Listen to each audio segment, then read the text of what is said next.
जिनकी नजरों में प्रीतम बसे हैं, ये पहचान है जिनकी नजरों में प्रीतम है या परमात्मा है।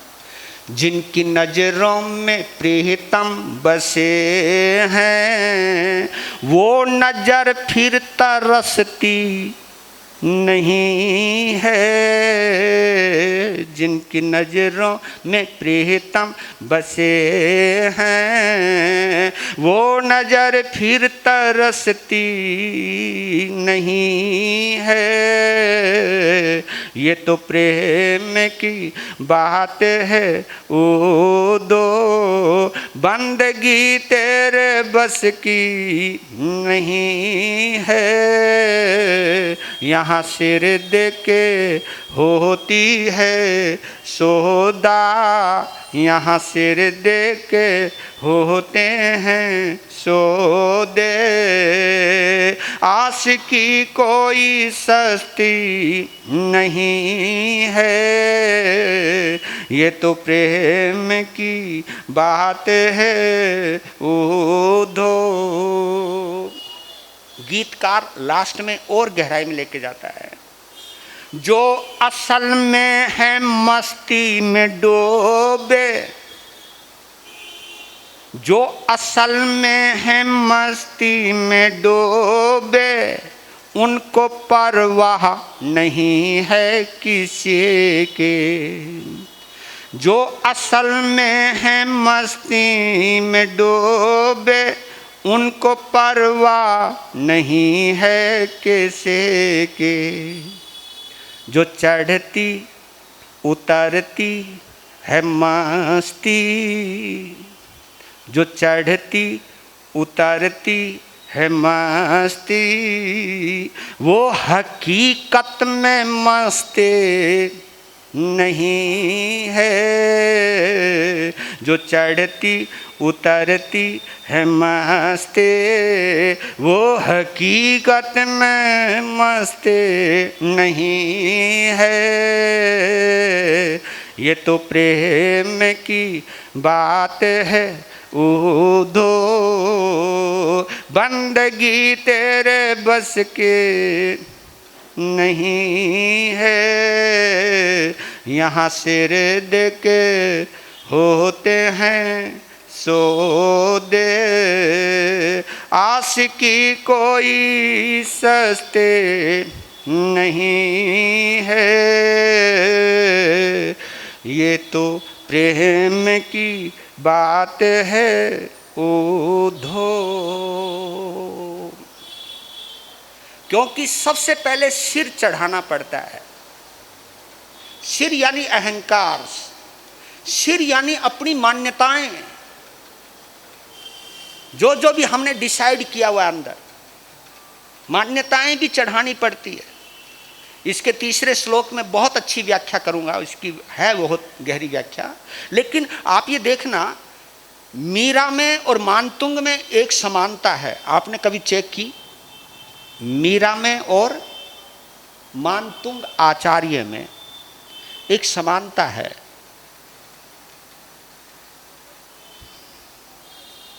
एक को जहर दिया और एक को हथकड़ी और बेड़ी और कैद किया, कारागृह दिया।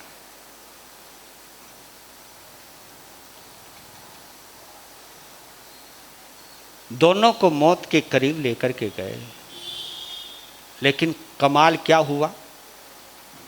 जहर अमृत बन गया। क्यों बन गया? क्योंकि उसके जहर के प्याले में मीरा को कुछ और नजर नहीं आया, केवल अपना कन्हैया नजर आया, अपने गिरधारी नजर आए, अपने कृष्ण नजर आए। क्योंकि जहर का रंग नीला नीला है और वो भी सांवले सलोने हैं। तो उस प्याले में जब श्री कृष्ण नजर आए और इतनी भावुक हो गई कि उसे पी गई। और कहते हैं, ये देखिए अंदर की श्रद्धा और अंदर की एकात्मकता यहां कोई दिमाग नहीं है, दिमाग है ही नहीं। क्योंकि दिमाग होता तो भरे बाजार में नाचती कैसे? दिमाग होता तो ये आता ना कि लोग क्या कहेंगे, कहां मैं महारानी, कहां मैं राजा की रानी और कहां मैं बाजार में पागलों की तरह नाच रही। दिमाग ये कहता तू कर क्या रही है? ये दिमाग ही तो कहता है हमको कि इस साधु के पास जाना, इस साधु के पास नहीं जाना। ये दिमाग ही तो कहता है, भक्ति कभी नहीं कहती। मैं इनके पास जाऊंगा तो लोग क्या कहेंगे, लोग क्या कहेंगे, ये दिमाग का काम है, ये दिल का काम नहीं है। आचार्य मानता हूं,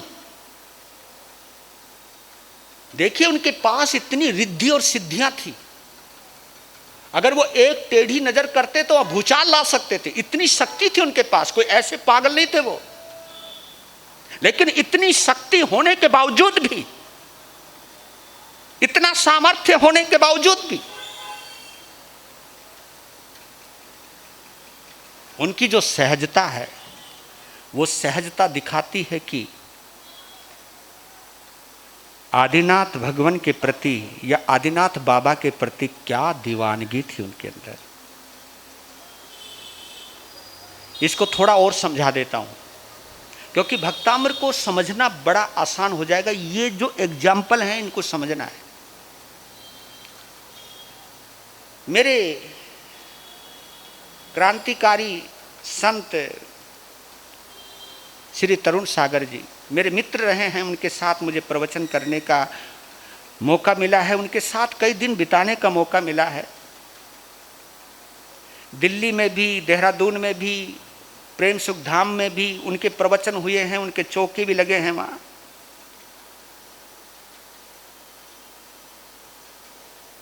और दिगंबर होते हुए उन्होंने जिन शासन की जितनी प्रभावना की है वो वास्तव में प्रशंसनीय, अनुमोदनीय है।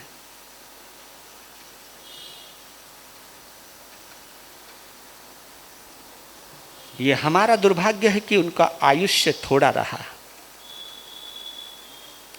लेकिन गजब की प्रतिभा थी, हिला दिया। 36 कौम आती थी उनके दरबार में।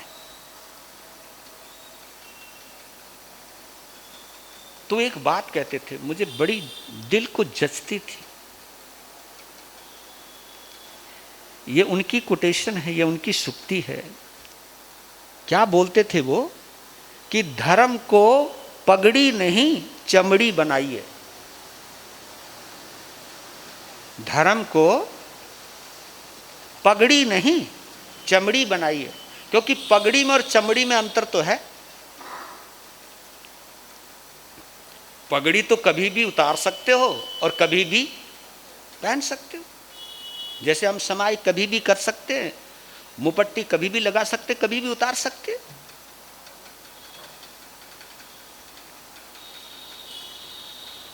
प्रतिक्रमण भी तिथियों के ऊपर हम कर ही लेते हैं। नहीं तो प्रतिक्रमण की विधा भगवान महावीर ने या जिन शासन ने इतनी जबरदस्त दी है, शायद हम लोग और आप लोग इसकी पालना करते तो गजब हो जाता। सब यांत्रिक कृत्य है, ये यांत्रिक कृत्य। यांत्रिक कृत्य उसको कहते कि रटा रटाया। और ये भी और भ्रांति कि प्रतिक्रमण के शब्द बोलने से इतने कर्मों की निर्जरा हो जाएगी। कुछ नहीं, ये सब बहकावा है, ये सौदेबाजी है, ये लोगों को करवाने का एक तरीका है। नौकारसी करोगे तो इतने कर्मों, इतने वर्षों के कर्म नष्ट हो जाएंगे, उपवास करोगे तो इतने करोड़ वर्षों के कर्म नष्ट हो जाएंगे। ये सब लगा, व्यापारी है ना कहीं व्यापार जरूर लगा देते हैं।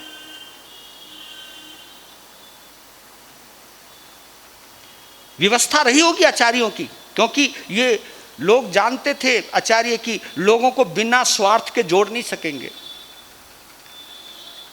लेकिन कभी कभी कोई चीज शुरुआत में अच्छी लगती है। हाँ, बच्चे को अगर लाना है तो टॉफी का लालच देना चाहिए। बच्चा अगर गुड़गुड़िया चल रहा है, उसको चलाने के लिए हाथ का सहारा देना चाहिए। मैं मानता हूं, इस चीज के लिए मैं इनकार नहीं करता हूं कि बच्चे को बिना सहारे नहीं चलाया जा सकता। लेकिन जब बच्चा जवान हो जाए तो फिर भी उसको हाथ पकड़ के चलाओगे तो या तो तुम्हारे पे लोग हंसेंगे या उस बच्चे पे लोग हंसेंगे। एक व्यवस्था है। पौधा जब छोटा होता है तो बाड़ लगाते जसता है, उसमें कोई दो राय नहीं। लेकिन जब वृक्ष बड़ा हो जाए फिर भी उसकी बाड़ लगाते फिरो तो लोग हंसेंगे।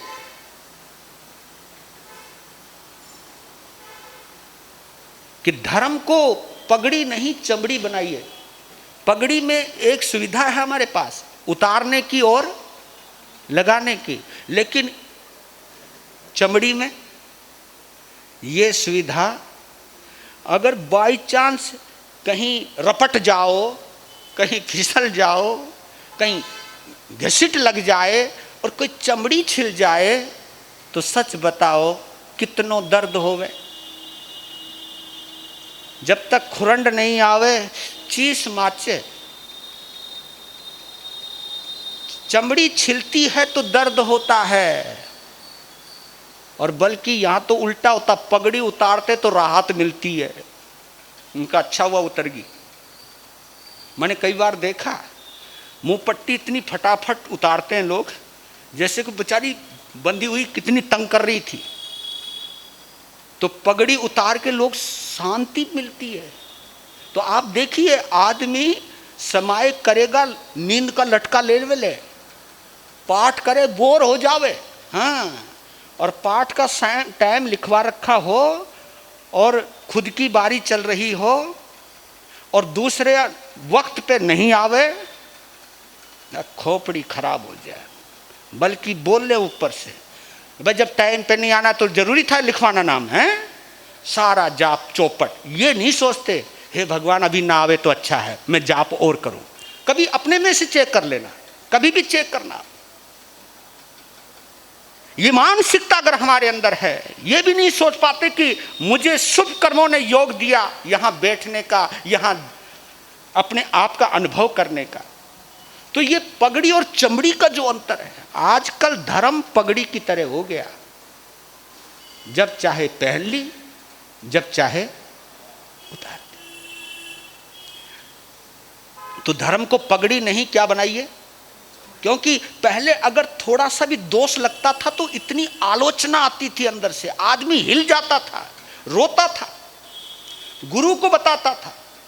निंदा नहीं, पहले तो अपनी निंदा करता था, फिर ग्रह भी करता था, लोगों तक बता देता था आज मेरे से ये पाप हो गया। ये नहीं सोचता कि मैंने अगर अपना पाप बताया तो इसकी नजरों से मेरी इज्जत कम हो जाएगी। नहीं नहीं नहीं नहीं, इज्जत खत्म होने दो, लेकिन जो मेरे से अपराध हुआ मुझे बताना चाहिए। कई लोग जो समाज के बीच में बोलते हैं उसको ग्रहा कहते हैं। ग्रहा, कितनी महान आत्माएं होंगी जो अपनी इज्जत की भी परवाह न करते हुए ग्रहा करते हैं। ये धर्म है जिन शासन का, ये धर्म है, ये जिन शासन हमको ये सिखाता है ग्रहा करना। अपनी गलती को सरेआम स्वीकार करो। अगर इतनी ताकत नहीं है पहले खुद स्वीकार करो, अगर और हिम्मत आ जाए तो अपने गुरु के सामने बोलो, अगर और हिम्मत आ जाए तो लोगों के सामने बोलो। ये व्यवस्थाएं दी हैं क्योंकि मेरी इज्जत कहीं कम ना हो जाए, ये अहंकार कहता है, ये धर्म नहीं कहता। अहंकार, ईगो, किसी को मेरी कमी का पता ना चले, ये कहीं ना कहीं ईगो हमारे अंदर आ जाता है। ये धर्म बड़ा गजब का। तो अब लेते हैं, थोड़ा सा समझते हैं। एक बार सभी दिल से बोलो, बोले आदिनाथ भगवान की। भक्तामरा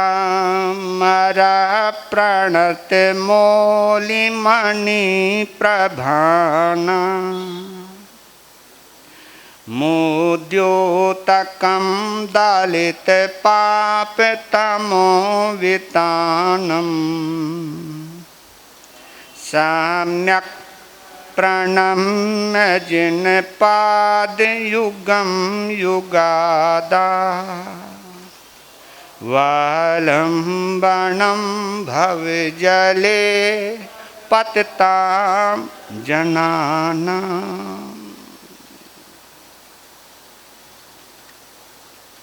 भक्तिमान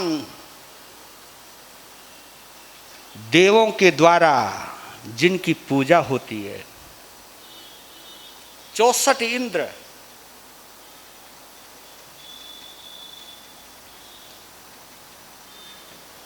ये सम्यक दृष्टि होते हैं 64 इंद्र।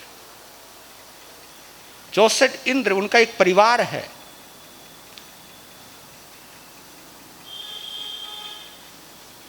यहां पर एक सवाल आता है, देवता को भक्त क्यों कहा? भक्तिमान देवों को नम्रीभूत, प्रणत यानी झुके हुए, भक्ता मरा प्रणत, मौली मणि प्रभाना, ये बड़े छोटे छोटे शब्द हैं। प्रणत यानी नम्रीभूत, नम्रीभूत यानी झुके हुए,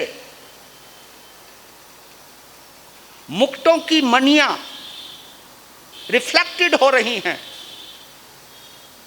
His nails glowing, his nails are glowing, यानी परमात्मा के जो नखून हैं उनमें से रोशनी निकल रही है।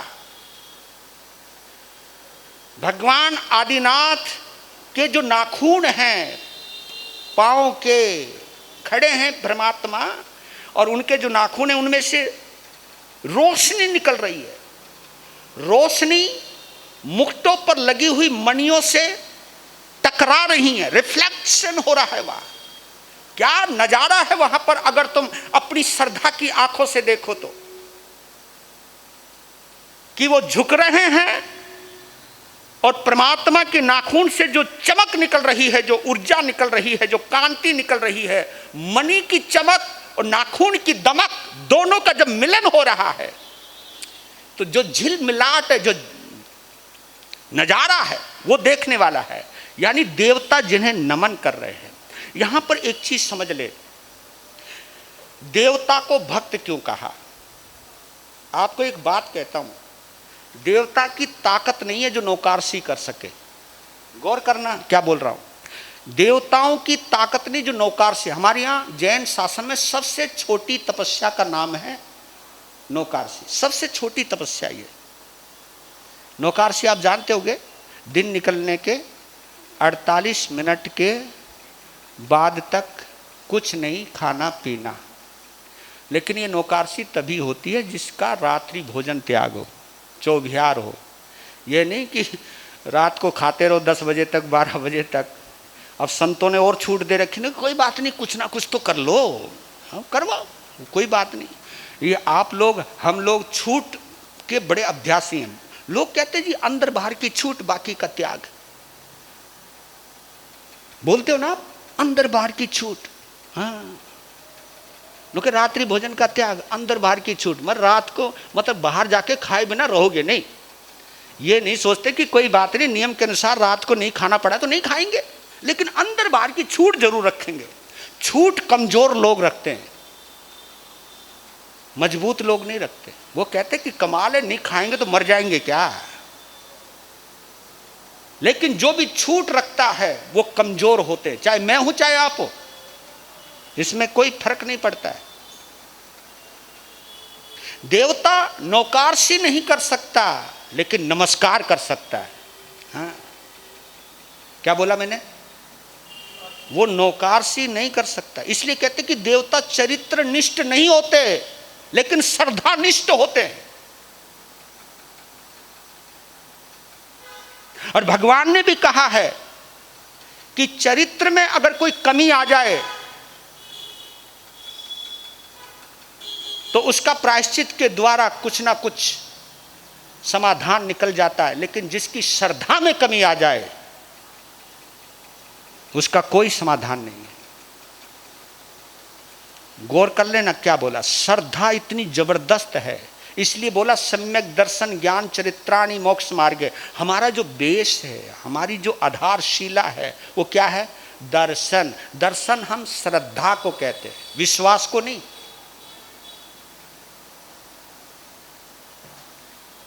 श्रद्धा का कोई पर्यायवाची शब्द नहीं है। विश्वास का विश्वासघात है, आस्था का अनास्था है, लेकिन श्रद्धा का अश्रद्धा नहीं है शब्द। श्रद्धा आत्मा से आती है, विश्वास मन से आता है। विश्वास का संबंध मन से, मन चंचल होता है, आज है कल नहीं होगा। आपका विश्वास कभी भी टूट सकता है, क्योंकि आपने दूसरे से अपेक्षाएं पाल रखी, ये करेगा, ये करेगा, ये मेरा विश्वास है, तू मेरे साथ कभी बुरा नहीं करेगा। और जब वो कभी धोखा कर जाए, कोई बुरा कर जाए, यार तेरे से मुझे ऐसा विश्वास, मुझे तेरे से ये क्या क्या बोलते, उम्मीद नहीं थी। हाँ, उम्मीद ही तो ना उम्मीद होते हैं, ये तेरे से उम्मीद नहीं थी भाई। यानी तुमने पहले ही डिसाइड कर रखा ये करेगा मेरे लिए, ये करेगा। तुमने ये नहीं सोचा अगर वो बुरा भी किया है, अगर भगवान के तुम पुजारी होते, जिन शासन के तुम आराधक और साधक होते, चाहे मैं हूँ चाहे आप हो, तो आप ये भी तो सोच सकते थे ये कितना मजबूर हुआ होगा मेरे साथ बुरा करने के लिए। या ये भी तो सोच सकते थे मेरे बुरे कर्मों ने इसको बुरा करने को मजबूर कर दिया। वाह, क्या बोला मैंने, मेरे उसको कोई दोष नहीं दिया, मेरे बुरे कर्मों ने, मेरे पाप कर्म के उदय ने इसको बुरा करने को मजबूर कर दिया। ये भाव आएंगे तो उसके प्रति क्रोध आएगा, बल्कि उसके ऊपर करुणा आएगी। शिकायत होगी तो अपने पाप कर्म से होगी, शिकायत होगी तो ये होगी कि मेरे ही कर्म में कोई कमी रह गई थी। नहीं तो बंदा अगर ये अभी तक अच्छा था तो अभी बुरा कैसे हो गया? जब तक मेरे पुण्य कर्म का उदय था तब तक ये अच्छा रहा। हाँ, आप ये मान के चलिए, सब चीज यहीं पर जोड़ते हुए चलिए। जब तक मेरे पुण्य कर्म का उदय था ये अच्छा कर रहा था, और जैसे ही मेरे पाप कर्म का उदय हुआ तो बुरा करने लग गया।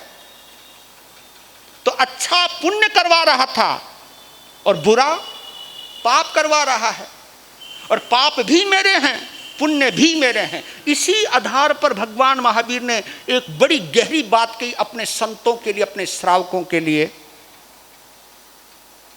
वाह, बात आ गई वक्त पर याद।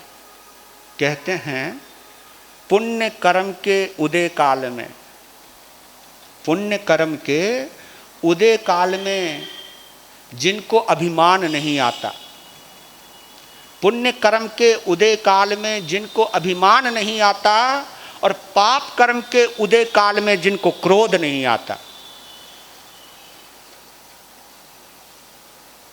वही सच्चा साधक होता है, वही सच्चा श्रावक होता है, वही सच्चा भक्त होता है, वही सच्चा आराधक होता है।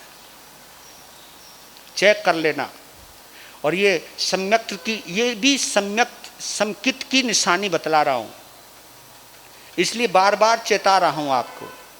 हम संत हैं, आप श्रावक हैं, हम सम्यक्त भी हैं या नहीं ये परिस्थितियां डिसाइड करती हैं। नहीं तो जिन संतों के साथ भक्तों का रेला हो, भक्तों की फौज हो, और संत यूं करता है, सीधे ढंग से बात भी नहीं करते कभी कभी, क्योंकि भीड़ बहुत है, और भक्तों पे इतराते साधु भी। कमाल है भाई। जबकि ये नहीं मालूम कि आज ये तेरे भक्त कभी किसी और के थे, आज तेरे हो गए, तो इसकी क्या गारंटी? जब दूसरे के थे, जब तेरे हो गए, जब समय बदलेगा तो ये किसी और के भी, तो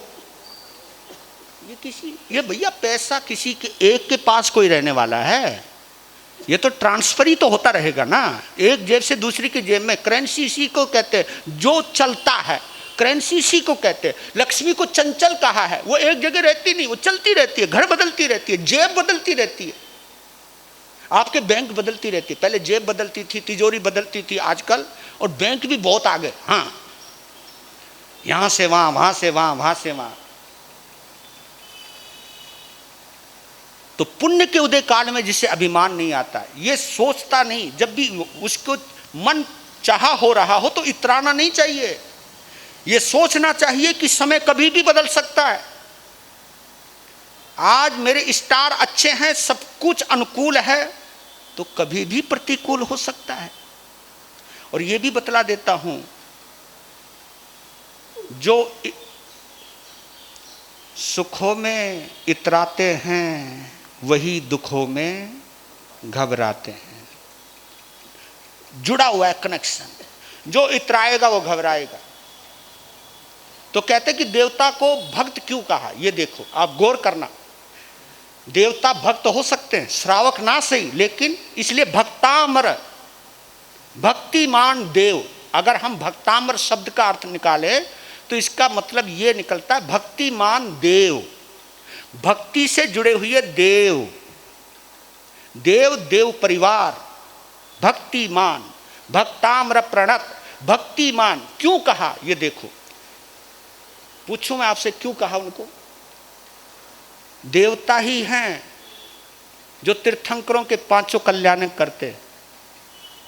मानोगे तो पांचों कल्याणक की शुरुआत कौन करता है? चाहे वो चवन कल्याणक है, चाहे वो जन्म कल्याणक है, चाहे वो दीक्षा कल्याणक है, चाहे वो ज्ञान कल्याणक है, चाहे वो निर्वाण कल्याणक है, हर जगह देवता लगते हैं, देवी देवता लगते हैं। उनके समोत्सरण की रचना कौन करता है? देवता करते हैं। वो अपने भगवान को कहां तक ले जाते हैं। और देखिए, इतनी रिद्धि सिद्धि होने के बावजूद भी उनके अंदर इतनी आसक्ति नहीं होती जितने तुम पागल हो नोटों के पीछे। आप लोग दौलत के पीछे पागल हो, लेकिन वो पागल नहीं होते कभी, उनकी आसक्ति इतनी नहीं होती। क्यों नहीं होती? क्योंकि उनको जन्मजात मिला हुआ है। हाँ, तुम्हें कमाना पड़ता है और कमाते कमाते तुम्हें इतना प्यार हो जाता है। कभी कभी मैं पूछा, किसी के घर में कुत्ता मर गया तो रो रहा था। मैं क्यों जी? वो क्या बोला मालूम है? उनके जी इतने दिन तक साथ रहना, तो कोई जाएगा तो दुख तो होएगा ना, साथ में रहा। तो ये पैसा भी, ये लक्ष्मी भी इतनी साथ रहती है, जब ये इधर उधर खिसकती है तो बहुत तकलीफ होती है। मैं आपकी तकलीफ समझता हूं।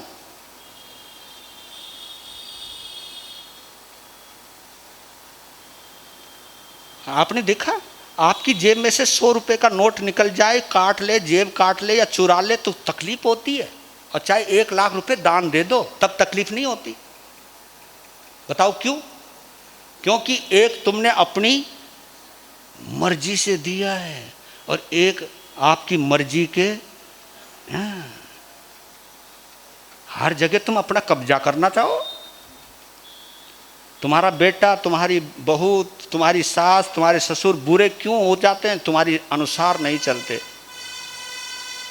तुम्हारे अनुकूल होता है। जी पूछो मत, कोई किस्मत बड़ी ऊंची है जी, हमको इतना अच्छा घर मिला, ये सब बोलते जाओ आप। तो भक्त इसलिए कहा क्योंकि उनमें आसक्ति कम होती है, उनको दिखावा नहीं होता, वो दिखाते नहीं है। वो जो भी कुछ है प्रभावना करते हैं, प्रभावना। अष्ट महाप्रत्याहारियों की रचना समोत्सरण के अंदर, केवल इसलिए भक्ति के अंदर। धन्य। अगर आप समोत्सरण का नजारा देख लो ना तो हिल जाओ। अगर समोत्सरण वैसा आज लग जाए तो तुम कहोगे ये साधु तो बड़ा आडंबरी है, इतना कुछ लगा रखा है, इतना दिखावा। अगर आपने समोत्सरण नहीं देखा, लेकिन देवताओं के समोत्सरण में और आम लोगों के समोत्सरण में एक अंतर है, उसको चेक कर लेना। अगर कोई भगत कुछ हमारे लिए खर्चा करेगा ना, हमारे सामने थोड़ा अकड़ के आएगा, टाइम देना पड़ेगा हमको। हाँ, वो कहेगा महाराज अंदर चलो कमरे में, अच्छा भाई आजा, बात करनी पड़ेगी उससे।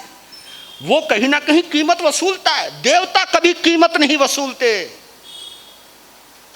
वो तो सब कुछ लुटाने के बावजूद भी, क्योंकि लुटता है नहीं, सब कुछ अपरंपार है, वहां सब कुछ नौछावर करने का भाव रहता है उनके अंदर।